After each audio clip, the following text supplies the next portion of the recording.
All right. Good morning. Um, this is actually the third time I've tried to get this stream taken care of, so we'll see if this does it. I'm going to jump right in, try and get this done, and then get it posted to the website so that if people want to view it later, they can. Um, Last we saw Joseph, he was giving his brothers instructions on how to address Pharaoh in this meeting that they were about to have.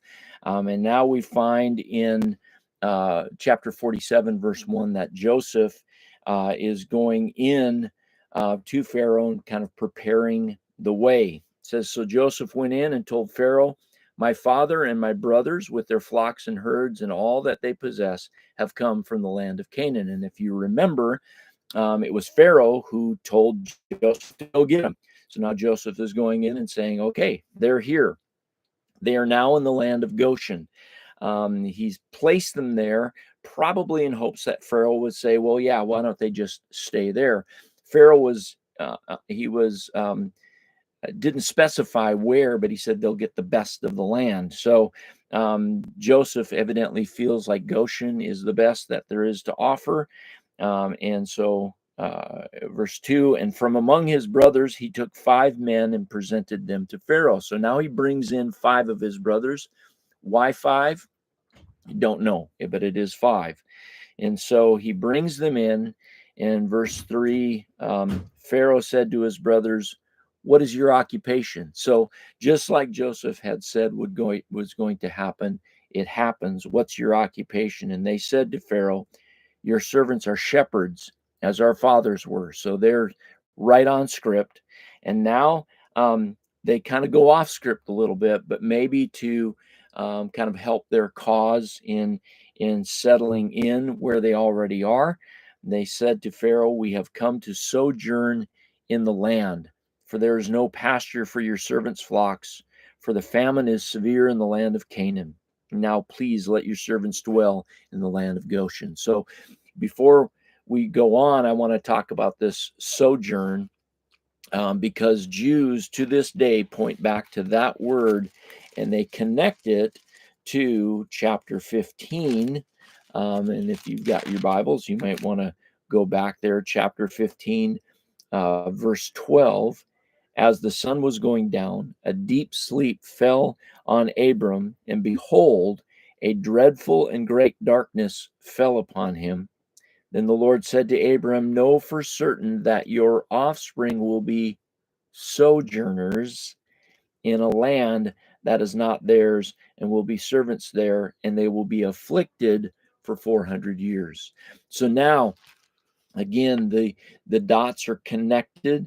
What God prophesied, not prophesied, but what he determined would happen. I guess when we talk about God, it's not so much of a prophecy, it's not so much as a prediction as much as it is a determination. So as he determined what would happen, it is now happening, and this is coming true. So the Jews look at this and point back to chapter 15, and really it ties then into the law of Moses. And the law of Moses talks about sojourners or immigrants um, in Israel, and the proper treatment of those immigrants or sojourners. And whenever it talks about that in the Mosaic law, it reminds them, it says, because you were once sojourners in the land of Egypt. So remember your affliction, remember what happened to you, and therefore treat others accordingly, treat others better than you were treated, which is really what God is all about, right? Forgive as you've been forgiven. Be gracious as grace has been given to you. There's this love as you have been loved. There's all of these kind of God models for us what we are to extend to others. And so let's see, they now say, hey, let us stay where we are, right? Then Pharaoh said to Joseph, your father and your brothers have come to you. The land of Egypt is before you. So when he says Pharaoh said to Joseph, he probably sent the brothers out. Okay, that was part of the formal greeting. Now he's taking care of business at the royal court, taking care of business. So Joseph stays in. He says, your father and your brothers have come to you. The land of Egypt is before you. Settle your father and your brothers in the best of the land. Let them settle in the land of Goshen. And if you know any able men among them, put them in charge of my livestock. This is key, and this is will play into what happens next, and that is having put them in charge of the king's livestock or the Pharaoh's livestock gives them protection, gives them government protection, and from what is about to take place. Um, and so they would be automatically cared for because now they're in the service of Pharaoh, and they're going to be taken care of on a whole different level. It's no longer just out of graciousness for Joseph. It's now Pharaoh is locking himself into the family and is going to provide for them. And so again, you wonder maybe why Pharaoh would do that. Well, look at how much he has been blessed, and Egypt has been blessed because of Joseph. So Pharaoh's got to be thinking there must be something about this family. So if employing one of them is going to be this much of a blessing, what happens if I employ all of them, and what that blessing may bring? And so Pharaoh is thinking probably shrewdly and wants more blessing. Why not? Who wouldn't, right? So that's probably why he's saying put them in charge of my livestock, because with Joseph in charge, so much has been blessed. So why not bank on that further blessing? Then Joseph, verse 7, um, brought in Jacob, his father. Now, this is a little less formal. Jacob comes in probably because of Jacob's age. There's definitely a certain amount of respect, even that a pharaoh would have for an elderly man, and we're going to find out that Jacob is 130 years old. But Joseph brings Jacob, his father, stood him before Pharaoh. So he kind of there's this sense that you get that he has to kind of help him in, right? And at 130, I would think maybe you would need to be helped in. He had to be carried down from Canaan, so there's definitely a frailty there and a weakness there. Um, and Pharaoh said to Jacob, "How many are the days of the years of your life?" Basically asks him, "How old are you?" I mean, it's obviously you're old. How old are you? Jacob said to Pharaoh, "The days of the years of my life, um, the days of the years of my sojourning are 130 years. Few and evil have been the days of the years of my life, and they have not attained to the days of the years of the life of my fathers in the days of their sojourning." And you go, well, wait a minute, he's 130. How can it be few and evil? Well, definitely been evil, and maybe the few part is joy that he's experienced in his 130 years. There hasn't been a lot, right? You just think about Jacob's past and all that he has gone through with Esau, with Laban, with Leah, with his sons from Leah, and Joseph, and his mother dying, his father dying, losing Joseph, his wife, his cherished wife, Rachel, dying.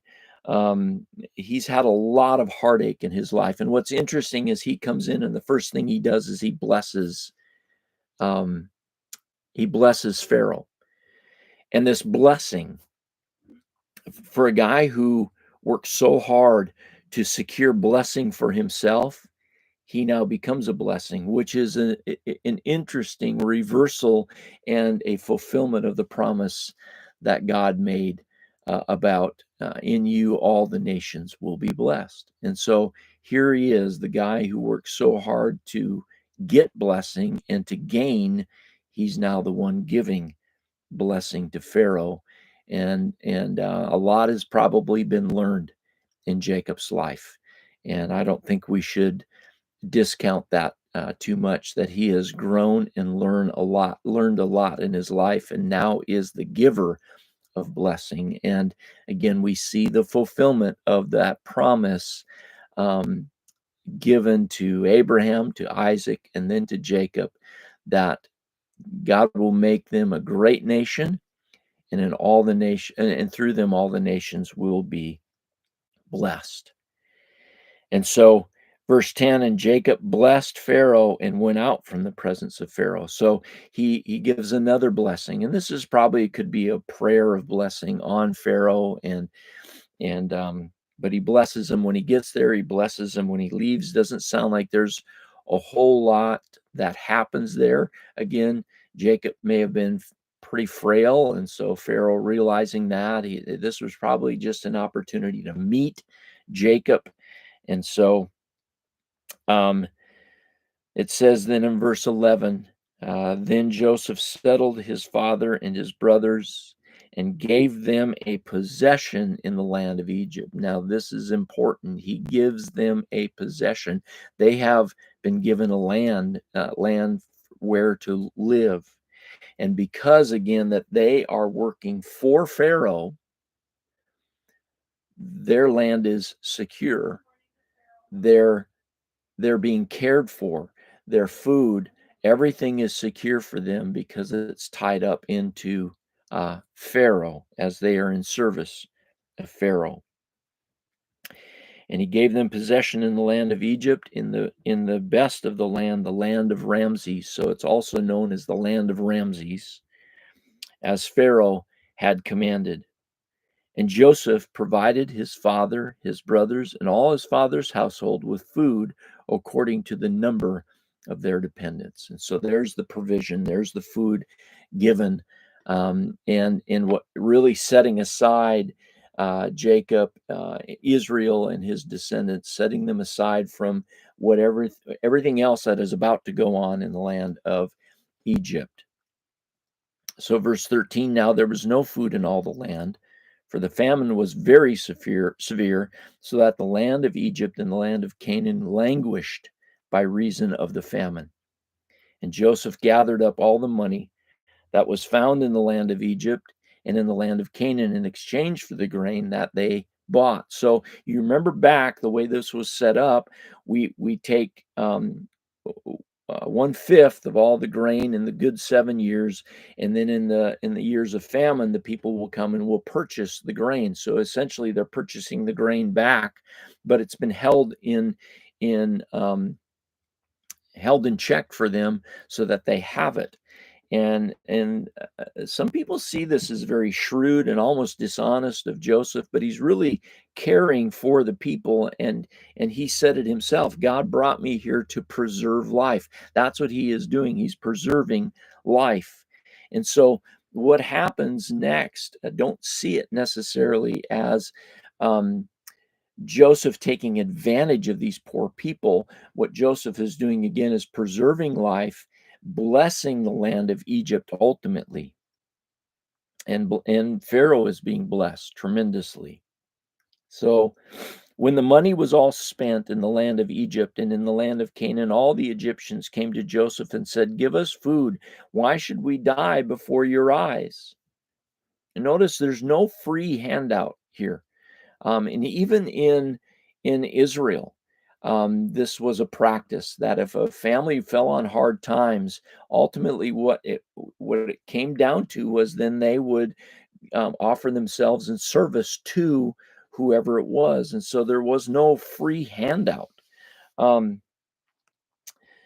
so let's see. Why should we die before your eyes? For our money is gone. And Joseph answered, give your livestock, and I will give you food in exchange for your livestock if your money is gone. And what's probably happening here is that they would still care for the livestock. He's basically saying, mortgage your livestock. In still care for your livestock. We'll make sure they have food. Will you have food? Make sure you can care for your livestock. But now that livestock ultimately belongs to Pharaoh. So they brought their livestock to Joseph, and Joseph gave them food in exchange for the horses, the flocks, the herds, and the donkeys. He supplied them with food in exchange for all their livestock that year. So this took them through a whole nother year of famine. And when that year was ended, they came to him the following year and said to him, "We will not hide from my Lord that our money is all spent. The herds of our livestock are my Lord's. There's nothing left in the sight of my Lord but our bodies and our land." Notice now who makes this proposal, right? Um, Why should we die before your eyes, both we and our land? Buy us and our land for food, and we with our land will be servants to Pharaoh, and give us seed that we may live and not die, that the land may not be desolate. So they're the ones offering themselves in service to Pharaoh. Their lands, they're mortgaging their lands. All they're asking for is give us seed so we can grow some crops, when we can grow crops, so that we can feed ourselves. So again, no free handouts. They are there saying, listen, we'll give ourselves to Pharaoh. Verse 20, so Joseph bought all the land of Egypt for Pharaoh, for all the Egyptians sold their fields because the famine was severe on them. The land became Pharaoh's. As for the people, he made servants of them from one end of Egypt to the other. Only the land of the priests he did not buy, for the priests had a fixed allowance from Pharaoh and lived on the allowance that Pharaoh gave them. Therefore, they did not sell their land. Now you're going, well, wait a minute. If it was only the priests, what about Israel and the land in Goshen? Well, again, that was already government land, so that was not sold in the sense that they were workers for Pharaoh, and so they were taken care of. Joseph said to the people, verse 23, behold, I have this day bought you and your land for Pharaoh. Now here is seed for you, and you shall sow the land. And at the harvests you shall give a fifth to Pharaoh, and 4/5 shall be your own, as seed for your field, and as food for yourselves and your households, and as food for your little ones. And they said, you have saved our lives. May it please my Lord, we will be servants to Pharaoh. So this isn't a horrible, begrudging kind of things. They're like, you've saved our life. We're happy to do this. And I'm making an assumption here and a guess here because we don't know. I'm assuming that the same thing would happen with the flocks, that they would give 1/5 and then would have the flocks to live on as well as the grain in the land. So Joseph made it a statute concerning the land of Egypt, and it stands to this day, that Pharaoh should have the fifth. The land of priests alone did not become Pharaoh's. So that became a statute, 20% tax on the land, and that to this day would be the writing of Genesis. And if you believe that Moses wrote Genesis, then it was that carried on for some 400 years. Now, I mentioned Israel before, and the fact that they do the same thing, that if the family gets destitute enough that they would mortgage their land and become servants of whoever is providing for them. But the difference in Israel as opposed to Egypt is that never changed in Egypt 400 plus years later, and it was still the same thing. In Israel, you have the year of Jubilee. Every 50 years, all the land and everything would be turned back to their rightful owners, and slaves would be freed along with their land. And so there was provision for that. Again, I think just this idea of there were no free handouts. It was, you made a way for yourself, whatever it took. Thus Israel settled in the land of Egypt, verse 27, in the land of Goshen, and they gained possessions in it. second time that that's mentioned, which